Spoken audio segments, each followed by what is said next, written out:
안녕하세요. 꽃사랑 가든입니다. 오늘은 해피소옷에 대해 말씀드리겠습니다.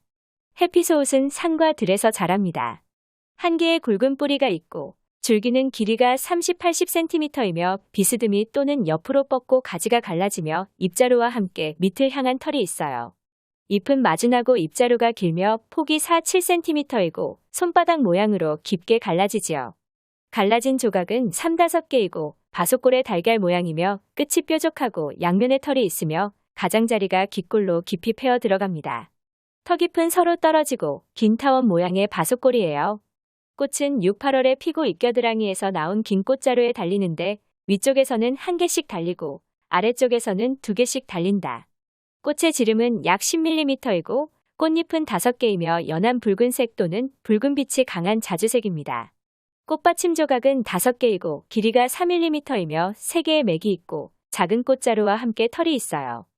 암술머리는 길이가 1mm 정도이고 열매는 사과이며 곱게 서고 5개로 갈라지며 긴 털과 잔털이 빽빽이 섞여 있어요.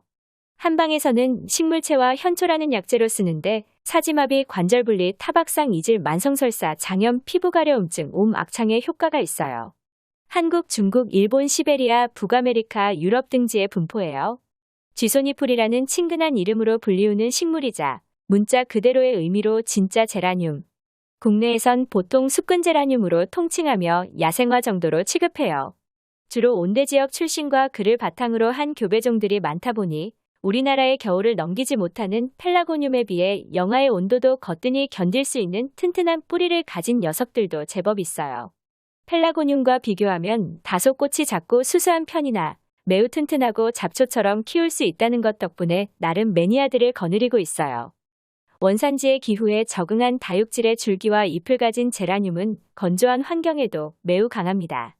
그렇다고 해서 화분을 사막화시키라는 얘기는 아니며 수분이 충분한 환경을 더 선호하지요. 다만 과습에 매우 약하기 때문에 배수가 잘 되어야 하며 위 항목에서 언급한 병들이 여름철에 주로 발병하는 이유도 덥기도 덥지만 그보다는 너무 습한 환경 때문이에요. 물을 줄 때는 흙이 어느 정도 말랐을 때 충분히, 화분의 경우 2에서 30분 정도 저면 관수하기도 합니다. 다른 대부분의 원예 식물들에서도 마찬가지로 흙이 아직 촉촉할 때 다시 물을 주는 건 절대금물로 가장 좋은 방법은 손가락을 화분에 흙에 찔러 넣었을 때 손가락 1-2마디까지 습기가 느껴지지 않을 만큼 말랐을 때 주는 것이지요. 물을 주는 시간은 이른 오전이 적당해요.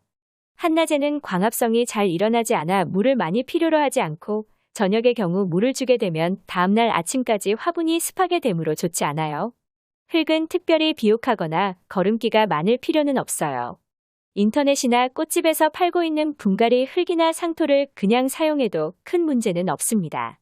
다만 배수가 잘 되도록 펄라이트나 마사토를 좀 더 섞어주는 편이 훨씬 좋아요. 상토의 경우 대략 1달 정도면 비료 성분이 대부분 사라지기 때문에 알갱이로 된 알비료나 물에 섞어서 주는 액체 비료 등의 원예용 비료를 준비해야 해요. 사람이 보기에는 대수롭지 않게 보일지 몰라도 꽃을 피워내 씨앗을 만드는 생식활동의 식물은 축적하고 있던 에너지의 상당한 부분을 쏟아붓습니다. 굳이 씨앗을 받을 생각이 아니라면 꽃대는 꽃이 어느 정도 지면 잘라내는 것이 좋아요. 제라늄에 비해서 크기가 과하게 큰 화분은 보수량이 많아 과습의 위험이 있으니 같은 크기의 일반 식물과 비교했을 때 조금 작은 화분을 사용하도록 합시다.